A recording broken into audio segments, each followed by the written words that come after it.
अब रविवार को भी खोल दिया गया विद्यालय, होगी अर्धवार्षिक परीक्षा। ई शिक्षा कोष ऐप से आ रहा मैसेज, शिक्षकों के कटेंगे वेतन। सितंबर महीना में ही शिक्षकों का स्थानांतरण एवं पदस्थापन होगा, शिक्षा मंत्री का बयान भ्रामक। और जब तक प्रधानाध्यापक की नियुक्ति नहीं हो जाती तब तक नियोजित शिक्षक अपने पद पर बने रहेंगे, शिक्षक संघ ने उठाई मांग। नमस्कार और आदाब आप तमाम दर्शक बंधुओं को, मैं हूं एसके चौधरी। दोस्तों, अहम खबर और अहम वीडियो होने वाला है आज का यह वीडियो, क्योंकि महत्वपूर्ण खबर आ रही है शिक्षा विभाग की ओर से। वो तमाम बिहार के शिक्षकों से जुड़ी खबर है। इसके क्रम में आज के वीडियो में हम कई महत्वपूर्ण बिंदुओं पर बातें करेंगे और वो भी क्रमवार तरीके से करेंगे। इससे पहले कि इसकी हम शुरुआत करें, अगर आपने अभी तक हमारे इस चैनल सुसत्य वचन को सब्सक्राइब नहीं किए हैं तो कृपया अभी सब्सक्राइब कर लेंगे।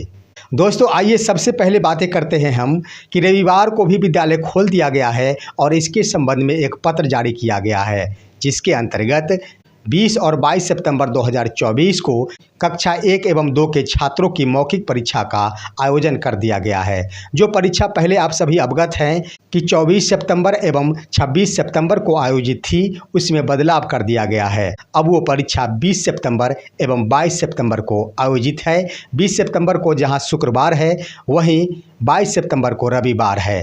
निश्चित रूप से एक तरफ जहां 20 सितंबर को उर्दू विद्यालय में छुट्टी है, तो वहीं 22 सितंबर को हिंदी माध्यम विद्यालय में साप्ताहिक छुट्टी है। यानी दोनों ही कोटि के विद्यालय की छुट्टी समाप्त की गई है और विद्यालय को खोल दिया गया है। दोस्तों, इसके क्रम में जो पत्र जारी किया गया है उसमें इस बात का भी उल्लेख किया गया है कि वर्तमान में एक विद्यालय के शिक्षकों द्वारा दूसरे विद्यालय में जाकर वीक्षण का कार्य किया जा रहा है, परंतु कक्षा 1 एवं कक्षा 2 के छात्रों का मूल्यांकन, जो कि मौखिक परीक्षा है, वो संबंधित विद्यालय के शिक्षकों द्वारा ही किया जाएगा, क्योंकि उन छात्रों को वो शिक्षक अच्छी तरह से जानते हैं। यानी इस पत्र का मतलब ये हुआ कि जो शिक्षक दूसरे विद्यालय में शिक्षक बनकर गए हैं, प्रतिनियुक्ति पर है, वो तमाम शिक्षक अपने मूल विद्यालय में वापस लौट आएंगे 20 सितंबर एवं 22 सितंबर के लिए। उसके बाद पुनः जो भी परीक्षा आयोजित की जाएगी, वो शिक्षक फिर से प्रतिनियुक्त विद्यालय में चले जाएंगे और वहाँ वीक्षण का कार्य संपादित करेंगे। हालांकि इस पत्र के संबंध में हम आपको बता दें दोस्तों कि यह पत्र पटना जिला द्वारा निर्गत किया गया है और पटना जिला के जिला कार्यक्रम पदाधिकारी स्थापना द्वारा ही इस पत्र पर हस्ताक्षर किया गया है।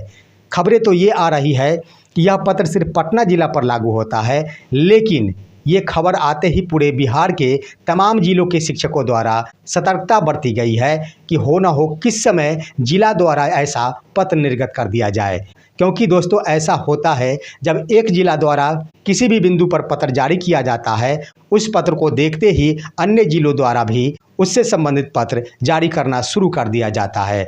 तो ऐसे में परीक्षा केंद्रों के संचालक यानी सेंटर सुपरिटेंडेंट द्वारा काफ़ी सतर्कता बरती जा रही है और तमाम शिक्षकों को भी इस बात के लिए संदेश दिया जा रहा है कि किसी भी समय पत्र जारी किया जा सकता है और इसके लिए शिक्षकों को निश्चित रूप से अपने मूल विद्यालय में वापस आकर 20 सितंबर को ही मौखिक परीक्षा लेना होगा और उसके बाद 22 सितंबर को भी मौखिक परीक्षा कक्षा 1 एवं कक्षा 2 के छात्रों को लेना होगा। देखना है कि आखिर बिहार के किन किन जिलों द्वारा इससे संबंधित पत्र जारी किया जाता है, या फिर सिर्फ पटना जिला द्वारा ही इससे संबंधित पत्र जारी करते हुए वहीं तक सीमित कर दिया जाता है। लेकिन अगर पटना जिला द्वारा ही पत्र निर्गत किया गया है तो यह कम बड़ी बात नहीं है। फिर से वही दिन दोहराया जा रहा है जो दिन के पाठक के युग में देखने को मिलता था। उस समय भी कभी पर्व के अवसर पर विद्यालय को खोल दिया जाता था तो किसी दिन साप्ताहिक अवकाश में भी विद्यालय खोल दिया जाता था, और वही एक बार फिर से पटना जिला में देखने को मिल रहा है, जिसकी शुरुआत हो गई है कि साप्ताहिक अवकाश के दिन भी विद्यालय खोले जा रहे हैं और तमाम शिक्षकों को उस तिथि को उपस्थित होना मजबूरी बन गया है। देखना है इसकी शुरुआत हुई है, आगे क्या क्या होता है, किस किस पर्व की तिथि को अब विद्यालय खोले जाते हैं, यही दिन देखना बाकी रह गया है। वहीं दोस्तों, ई शिक्षा कोष ऐप से मैसेज आना शुरू हो गया है। हालांकि सभी शिक्षकों को इससे संबंधित मैसेज नहीं आते।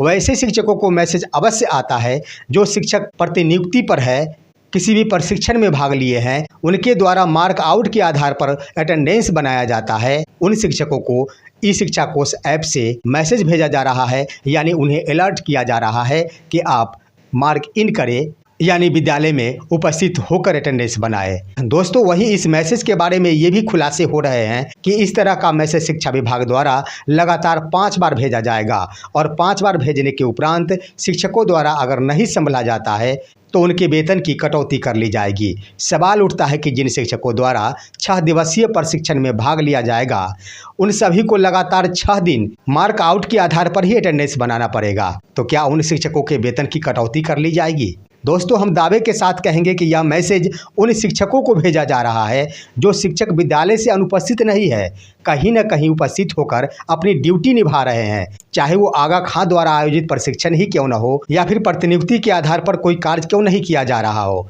या फिर प्रतिनियुक्ति के आधार पर वीक्षण का कार्य ही क्यों नहीं किया जा रहा हो। ऐसे ढेर सारे शिक्षक हैं जिनके मोबाइल पर इस तरह के मैसेज आ रहे हैं और यह मैसेज आते ही शिक्षकों में हड़कंप मच गई है। शिक्षक डर गए हैं कि उनके वेतन की कटौती कर ली जाएगी। आखिर क्या होगा, क्योंकि हम सभी कहीं ना कहीं ड्यूटी में हैं और ड्यूटी निभा रहे हैं। सवाल उठता है कि ई शिक्षा कोष एक ऐप है और वो सिर्फ मार्क इन और मार्क आउट देखता है। उसे पता नहीं कि शिक्षक कहाँ है और कहाँ से उनके द्वारा अटेंडेंस बनाया जा रहा है। और रही शिक्षा विभाग की बात, तो शिक्षा विभाग भी ये बातें नहीं समझती है। शिक्षा विभाग को भी लगता है कि जो शिक्षक द्वारा विद्यालय से अनुपस्थित रहा जाता है, विद्यालय से दूर रहा जाता है, उन्हीं शिक्षकों द्वारा घर से ही मार्क आउट के आधार पर अटेंडेंस बना लिया जाता है। तो इसके आधार पर ही मैसेज भेजा जा रहा है और शिक्षकों को अलर्ट किया जा रहा है कि आपके वेतन की कटौती की जा सकती है लगातार अगर इस तरह का मैसेज आपको प्राप्त हो जाते हैं। लेकिन हम कहना चाहेंगे शिक्षकों को डरने की आवश्यकता नहीं है, घबराने की आवश्यकता नहीं है। आखिर ये ई शिक्षा कोष ऐप है और ऐप के माध्यम से शिक्षकों को डराने की ही प्रक्रिया शुरू की गई है। जो प्रक्रिया आप सभी देख रहे हैं कि शिक्षकों के ऊपर फिर से एक दूसरी तरह की राजनीति प्रारंभ कर दी गई है। शिक्षकों को निश्चित रूप से अब डटकर मुकाबला करना होगा, भयमुक्त होकर अपने कार्यों का संपादन करना होगा। वहीं दोस्तों एक और अन्य खबर आ रही है कि शिक्षा मंत्री द्वारा ये बयान दिया गया था कि सितंबर माह में ही शिक्षकों का स्थानांतरण एवं पदस्थापन किया जाएगा। दोस्तों उनका बयान बिल्कुल ही भ्रामक साबित हो रहा है, क्योंकि एक तरफ जहां 37,000 ऐसे शिक्षक हैं जिनकी काउंसलिंग डाउटफुल रही है, उनका काउंसलिंग अभी तक संपन्न नहीं हो पाया है और ना ही दूसरी बार उनके लिए कोई दिशा निर्देश जारी किया गया है और ना ही कोई शेड्यूल जारी किया गया है। तो ऐसे में इन शिक्षकों को छोड़ दिया जाना कहीं से औचित्य नहीं बनता है और शिक्षा विभाग द्वारा कभी भी इन शिक्षकों को नहीं छोड़ा जा सकता है। जब तक इनकी काउंसलिंग की प्रक्रिया संपन्न नहीं हो जाएगी तब तक शिक्षकों का स्थानांतरण एवं पदस्थापन की प्रक्रिया की शुरुआत ही नहीं हो सकती। इन बातों को शिक्षकों को निश्चित रूप से समझना होगा। ये बात सही है कि माननीय मुख्यमंत्री द्वारा सितंबर महीना का नाम कई महीनों से लिया जा रहा है और कई बयानों में उनके द्वारा सितंबर महीना का नाम लिया गया है और ऐसे में माननीय शिक्षा मंत्री द्वारा एक बार फिर से सितंबर माह का महीना भूल जाया जाता है। उनके द्वारा सितंबर महीने के बदले अगर अक्टूबर महीना या फिर नवंबर महीना या फिर दिसंबर महीना का नाम लिया जाता है तो निश्चित रूप से प्रतिक्रिया आना शुरू हो जाएगा कि आखिर शिक्षा मंत्री महीना बदलते क्यों जा रहे हैं। इन्हीं सवालों को देखते हुए शिक्षा मंत्री द्वारा एक तरफ जहां पूर्व में भी यह बयान दिया जा चुका है कि सितंबर महीने से प्रारंभ हो जाएगी, तो आगे भी मीडिया द्वारा जब सवाल किया जाता है तो उनके द्वारा सितंबर महीना का ही नाम लिया जाता है। इसलिए दोस्तों शिक्षकों को धैर्यपूर्वक रहना चाहिए। फिलहाल सितंबर महीना को भूल जाया जाए, अक्टूबर महीना याद किया जाएगा और उसमें क्या कुछ होता है, शिक्षा विभाग द्वारा कौन सी नीति का निर्धारण किया जाता है, अक्टूबर महीना में ही देखा जा सकता है।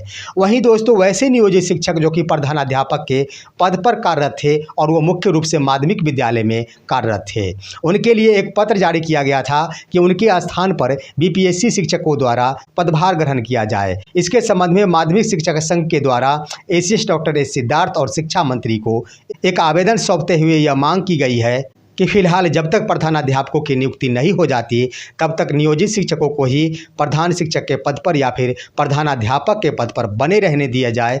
जब अस्थायी रूप से प्रधानाध्यापकों की नियुक्ति हो जाएगी उसके बाद इन शिक्षकों को पदभार से हटा दिया जाए। यानी कहने का अर्थ ये हुआ दोस्तों कि आखिर शिक्षा विभाग शिक्षकों को मुद्दों से भटकाना चाहती है। शिक्षा विभाग यही करना चाह रही थी कि शिक्षकों द्वारा कोई मांग नहीं किया जाए, शिक्षक संघों द्वारा कोई बड़ी मांग नहीं किया जाए, इसलिए शिक्षा विभाग द्वारा एक पत्र जारी करते हुए नियोजित शिक्षकों के प्रधानाध्यापक संबंधी मामला को फैला दिया गया, ताकि शिक्षकों और शिक्षक संघों के द्वारा इसी मामले में उलझ कर रह जाया जाए और कोई अन्य बिंदु पर कोई भी मांग नहीं किया जाए। जो आपको सामने प्रतीत हो रहा है कि जहां शिक्षक संघ के द्वारा सेवा निरंतरता की मांग की जानी चाहिए थी, शिक्षक जहां कहीं भी है वहीं रहते हुए उन्हें राजकर्मी का दर्जा देने संबंधी मांग की जानी चाहिए थी, लेकिन शिक्षा विभाग ने उनके रास्ते मोड़ दिए।